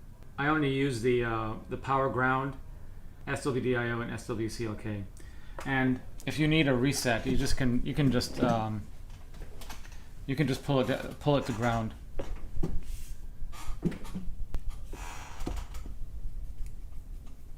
Camera's back on. Let's see. Ground, IO, CLK, and SWD minimum. RST nice to have, and some debuggers need a supply for reference. If I was going to do like the reset on board, I would have to make a jumper probably. But I don't want to I never want to pull the reset right to ground. I like to use a resistor. So I'm keeping that on the, like, for use on the breadboard. So if somebody wants to do a reset, they can just do it on the breadboard. If you make a program the turns of the SWD pin you cannot easily connect without RST. Right. If I was going to do the plug-in version, I'm thinking I'm not going to be doing that. I think I'm just going to be doing a 4-pin coming out, and you can use the existing wires for that. Or I could also make it so I use a 4-pin ribbon cable, just like an inline cable, and they both have female on each end, and I can just plug it in that way too. So you could actually just plug it in if you wanted to get a female to female connector. You can also do that and just do the same thing. So I'll just make it 4 pins, but I'll make it in the same order that they're in here, just in case you want to do that. And I'll also make it so it's a right angle pin coming out. So you could also have the like this is the board with the pins coming out, and then the programmer can just slide right in if you have a connector, you know, like a female to female here. On 8 of 10 boards based on STM32, they only have 4 pins connected to the chip to program it. Okay, I'll keep it that way then. All right, let's get going. So 4-pin connector, press OK. Put it somewhere. Let's see, where do I put it? I'll put it over, where is it's pin number 49 and 46. So where is that? It's over here.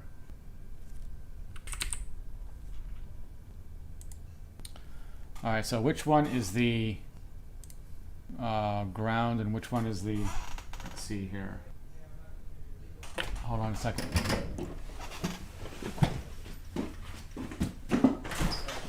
I'm live streaming, so if you say anything that is incriminating, it's going to go on the internet. My son has no filter.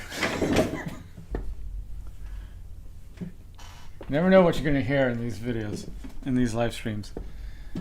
And they always forget that I'm live streaming. I've only done this for like 2 weeks now, every day. You'd think they'd know by now that I'm live streaming. Let's see. I'd make labels for everything to denote their actual use rather than direct connections. Yeah, no, I'm going to do that for sure. I'm going to do that for every single pin on the board, which is going to be, I think, an awesome thing for this, for the future of NewbieHack at least, you know, and my videos and stuff, and the live streams. All right, so it is in the order of SWDIO is number 1, ground is number 2, SWCLK is number 3, and 3.3 volts is number 4. Okay, so if I wanted it to be, if I wanted the, you can't see what I'm seeing, but if I wanted to see the ST link and the graphics on the top, let's see if I can show it. If I wanted it to sort of like plug in kind of like this into the board, then I'm going to have it where the SWDIO is close to the 64 pin. So I will remember that.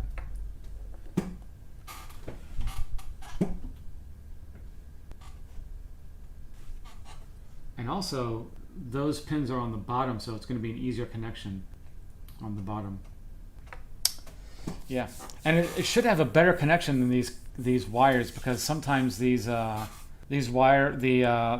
connectors, the crimp pins inside, they get kind of loose, and they sometimes don't make a really good connection. So a female to female adapter should be much more secure. And I'm thinking also putting it on the other side of the board too. So like you have this kind of configuration. Maybe oh no, it's not going to work. I was thinking putting the, oh, if this board is going to be wider, so putting the programmer on this side and the cable can come out here. That could be a good idea, right? Press 1 if you think that's a good idea. Press 2 if you think I should have the programmer coming out this side.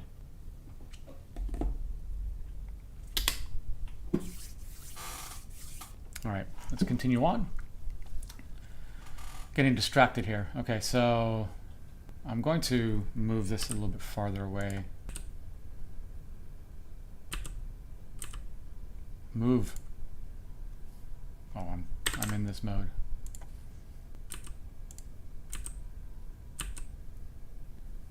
Why is it not moving? Okay, here we go.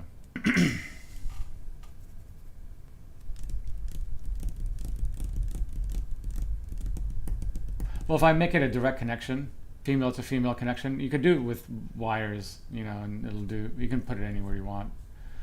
A direct connection, it would be nice to, I don't know. You know, I'm kind of siding with putting it on the bottom of the board so it's between the two breadboards. Although wires going over it could get kind of messy. Maybe I don't do it then. Yeah, maybe I don't do that. Maybe I keep it on the top of the board so any wires going across,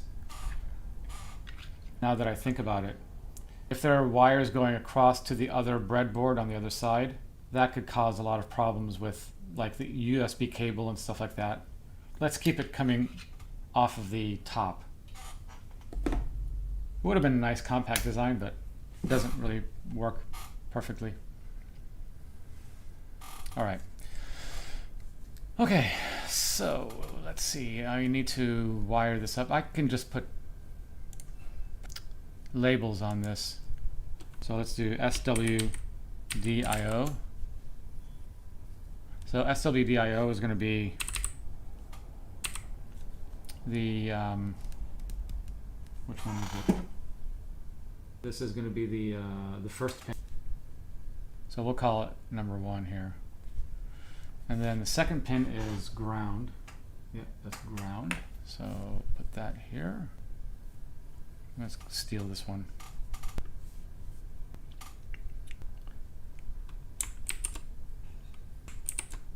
No, I duplicated the wrong one.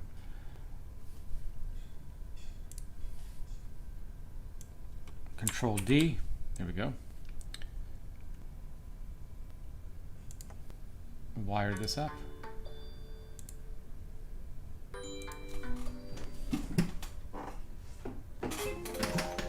Okay. The next one, it should be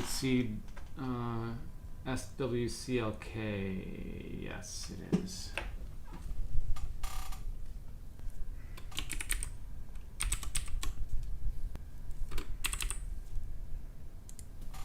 Oh, I should just put them on the pins themselves too, right? I think this one is come on, Control D, R. This one is 49, I believe. Let me go and check.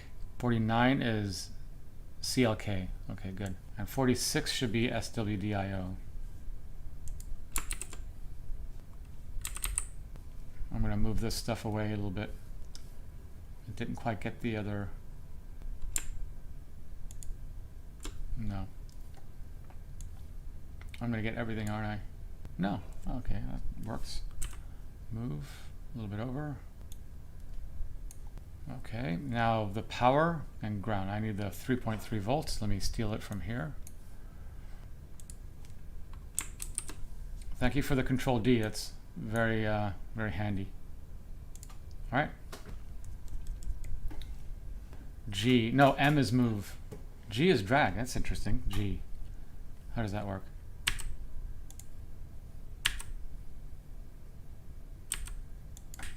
No, doesn't seem to do anything for me. All right.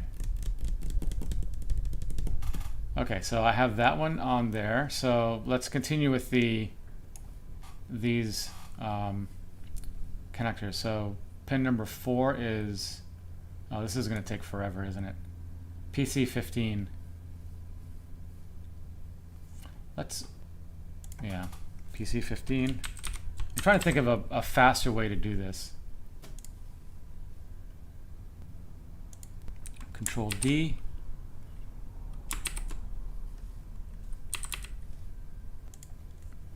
Pin number 3 is PC14.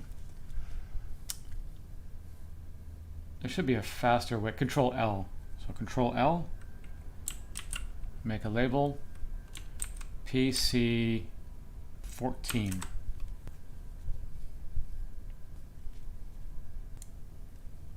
Control D.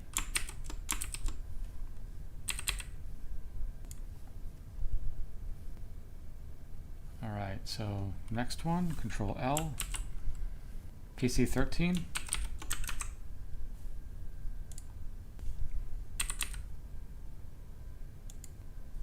I should do this all one time right here, shouldn't I? I wish I could use these labels. PC12.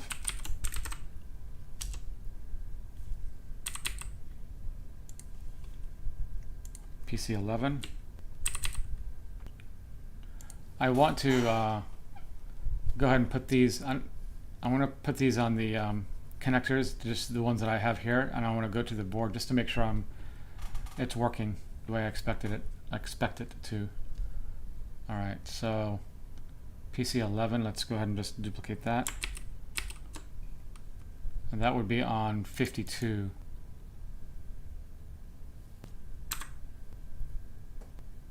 So 52 is going to be, oh gosh, 33, 34, 35, 36, 37, 38, 39, 40, 41, 42, 43, 44, 45, 46, 47, 48, 49, 50, 51, 52. I'm wondering if I change these values, would they, and I change them to these, would it work? Hey Tomas, thank you for coming back in. Missed you. As a mechanical engineer, I'm not familiar with electronic schematic software. Which one are you using right now? It's KiCad. And I think you pronounce it KiCad because I think I looked that up. It's like I got an interesting comment on one of my videos, and when I was kind of promoting. Watch out for that. When I was promoting I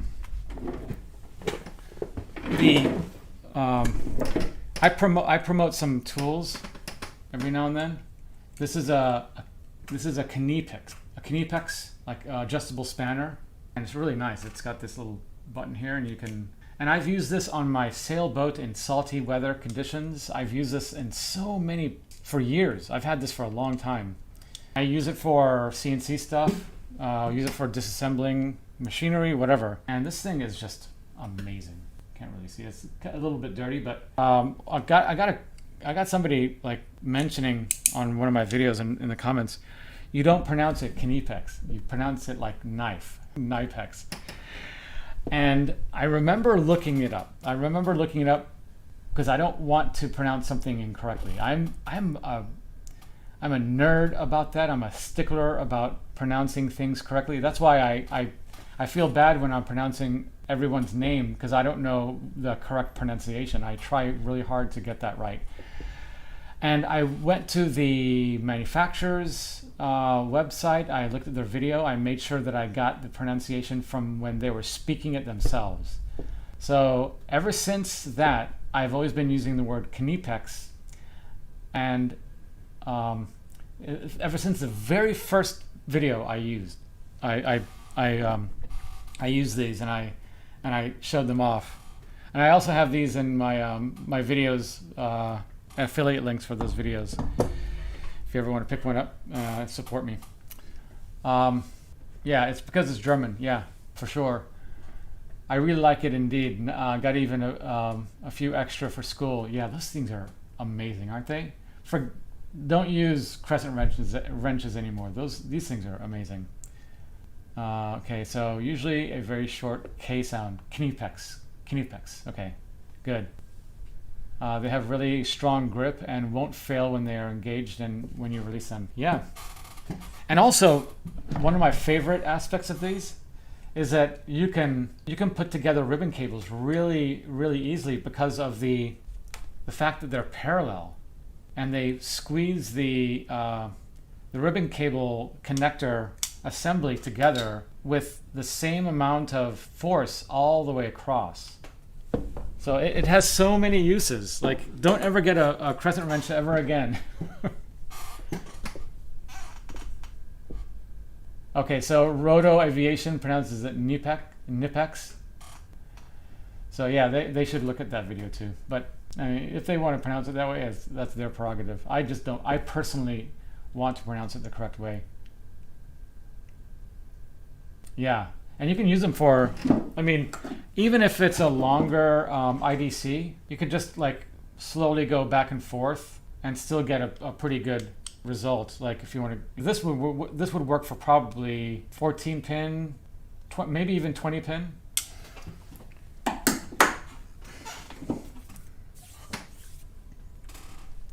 The Wago, I don't know how to pronounce it, so I don't even, I think it's Wago, but I'm not really sure. So I'll have to look that one up.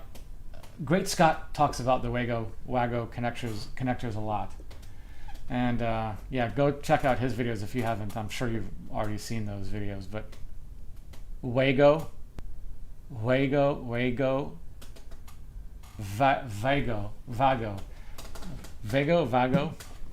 I know in German you pronounce the WV. I took German in high school, so I know a little bit.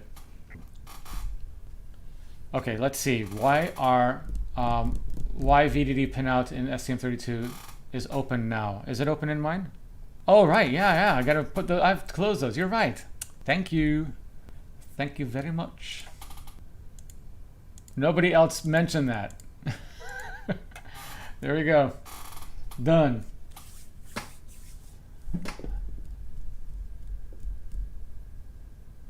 So Vago, as well as Germans. We Dutchies tend to butcher everything as well, though. So that's nice. Thank you. We love them. I almost have the entire. Oh, Kiteman. Yeah, I almost have the entire set of those pliers wrench. Part number 8603XXX. Tomas. I have these pliers in my wish list, with many other tools. I'm gonna buy them one day. I'm mental about great quality tools. Yeah, and you'll buy them once and you'll never have to buy another tool again. You know, these, I've bought tools at Harbor Freight. They're great for a short time, but the metal is just not the best. I guess they don't treat the metal well enough, or they heat treat it correctly, and they may not use the right alloy. But the Kinipex, the Vera or Wera, those are really good, and I'm butchering that too, I'm sure. And you've also seen me use the other little, I can't find it right now. That's what I found it. These are really good. These are the yeah, these are the Wera or Wera. I don't know how you pronounce that one either, but these are really good. One of these days I'll look that one up and see how you pronounce it. But I've used these for many years, and the tips are still in perfect condition. All right, let's continue on. Continue on with the mindful meditation of pins in pin labeling. All right, so PC11 there, and then PC12, that's 53, so that should be easy.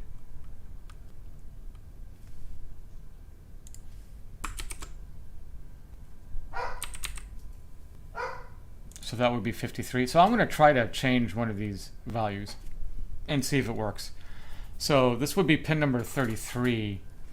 So 33 would be PB12. So value, where's the value? Add label. I mean, I would like to change, I don't want to edit this one. Sheet pin, that's interesting. Hierarchical labels. I may have to do this one offline because I don't want to take too much time trying to figure this out. Yeah, okay, I'll just do it with the global. I'm getting ROM is telling me to do it globally, so I'll do this. All right, so PC13, Number 2, we don't have that one yet, so let's go ahead and do that. And then that's it. 13, 14, 15, PF0, SWDIO, SCLK. Let's see if we can get all those on the board. Let's go ahead and update. Oh wait, I don't have the footprint for this one yet. So footprint editor, what did I go to? Assign footprints, here we go. So this one is the one that I need. This was in the connector, what was that? Oh yeah, pin header, 2.54. And I need 4 of them. Not that one.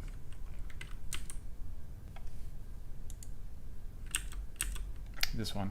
Okay. All right, so let's go to the board. Let's update. Update PCB, 0 errors, close. All right, so this one is going to be, that's power. It's not connecting to SWDIO and SWCLK. Did I put that on the... Huh. Maybe it's not connecting. So maybe I need a wire there. So I could probably move it. See if it does the wire by itself. No, it is not wired. And what is going on?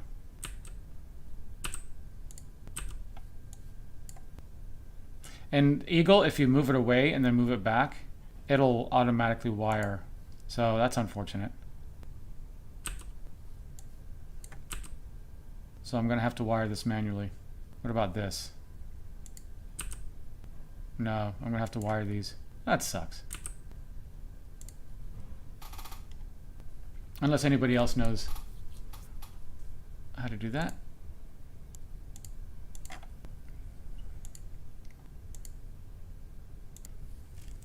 I would have thought it would just automatically wire, so I guess I have to wire all these too.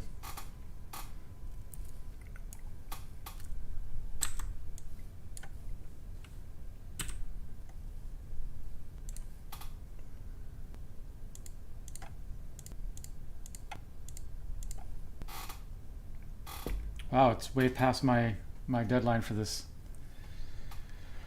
live stream, but I want to continue on. If anybody wants me to continue on, I'll continue on. Otherwise, I may have to go pretty soon, actually. Oh gosh. Well, yeah, that was correct. Wire. What else haven't I wired? These are good. This one right here.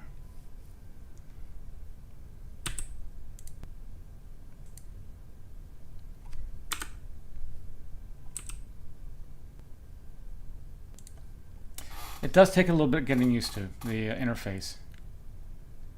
So everything looks good here. Yeah, they're all wired.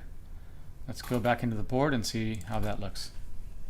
I should have 2 more wires. Oh yeah, I do. It's automatic, it looks like. I'm gonna go ahead and do this update anyway.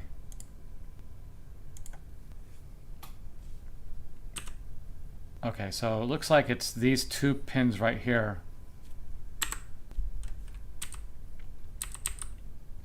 So maybe like something like this, but I don't know how I'm gonna orient the chip.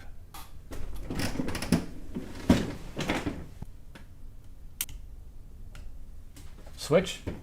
Why did I switch what?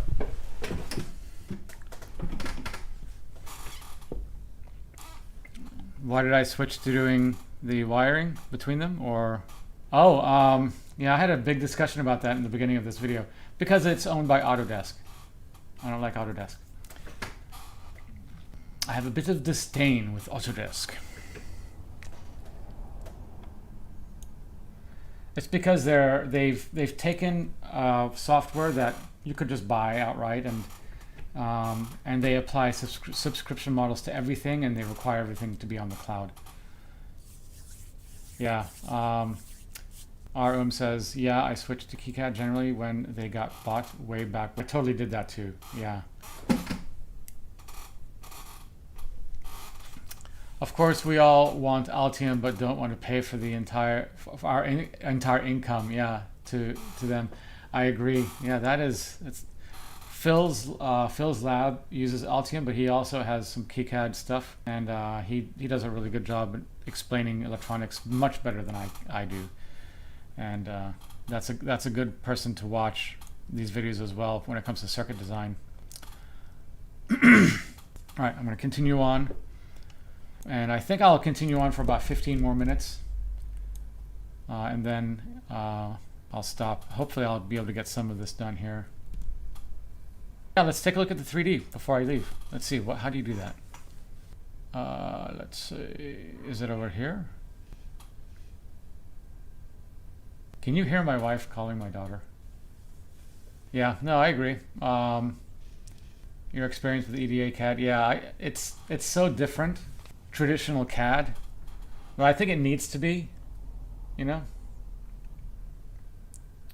All right, so where is it under view? Maybe. How do you go? Well, I don't really have anything set up. It would be interesting to see what it looks like now. Where is the 3D view? This is add image. Scripting console. This is one of the things that I like about KiCad is the scripting console. I could, if I wanted to, like adapt it to my software that I make for my company. I could add a script in there. I have a frog in my throat. From the PC board window. Okay, let's take a look at that. All right. 3D viewer, there we go. All right. Nice. Check it out. Although these are going to have to be on the other side of the board. I don't know how I'm going to switch that. Does it go all the way through? Yeah. So I'm going to have to show this. I'm going to have to figure out how to get this on the other side of the board. I may have to, no, I wouldn't, because the vias, they have the pads on both sides of the board, right? I think. Let me see. Yeah, they're on both sides of the board. So, maybe I would have to switch this to the opposite side of the board, the bottom. I'd have to switch these to the bottom probably. Which is fine because since it's a through hole, the connection will be on both sides of the board. Grab the footprint. I think I have to put it on a different layer, don't I? Yeah, I'd have to put it on the B. Let's see. I'd have to change it to this layer, I think. F. Okay, let's try that. Change side, flip, nice. Oh no, that's just flipping the, that's not what I want to do. Is it? Let me try it. Let's see what happens on the, where's the 3D again? Yeah, it worked. Okay, good. Thank you very much. Thank you kindly. All right, let's do that to the rest of them. All right, that worked. Hopefully, let's see. Now they're on top of each other, yeah. Okay, nice. Although it's disappeared. So maybe I'll have to update. Let's try it again. All right, something went wrong. I'm gonna undo. What the heck?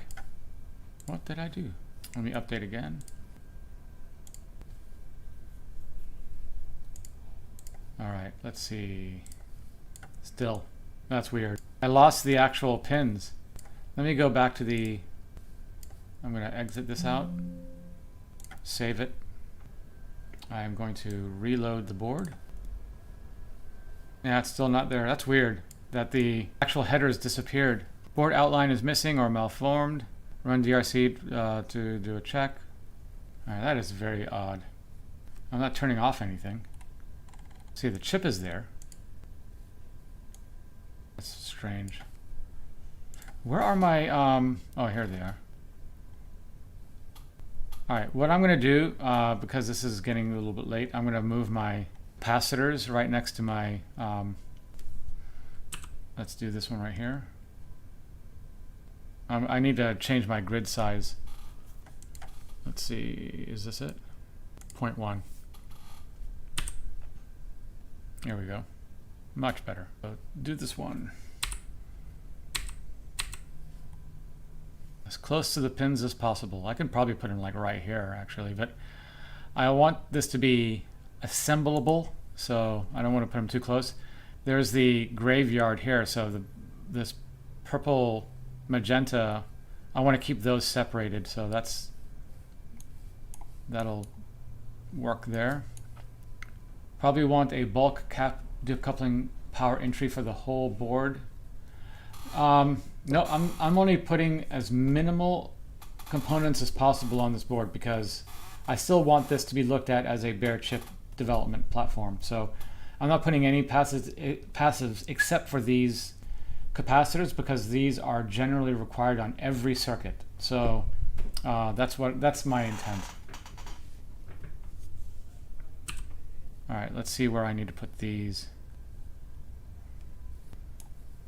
All right, this is a good place.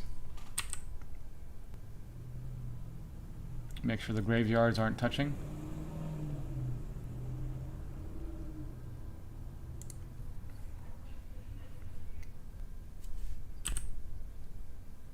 All right, where does this need to go?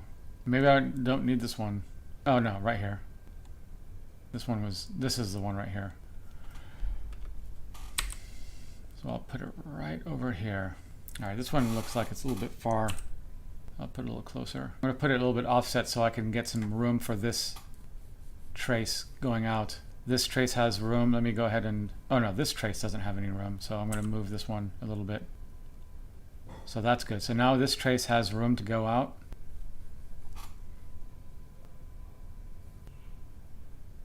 And so I got these 4 done. All right, so I think that's probably a good place to leave it. Thank you everybody that came in and is participating. Sorry about the beginning where I couldn't get this thing to work. So hopefully next stream on today's Wednesday, so Friday, I will be able to continue on the OLED and SMD or OLED and ADC project, but I also want to work on this at the same time. So maybe I'll do both on Friday. Maybe I'll just do this if I can't get the camera to work, or depending on who I have coming in to the live stream. If you guys want to see one or the other, you just let me know.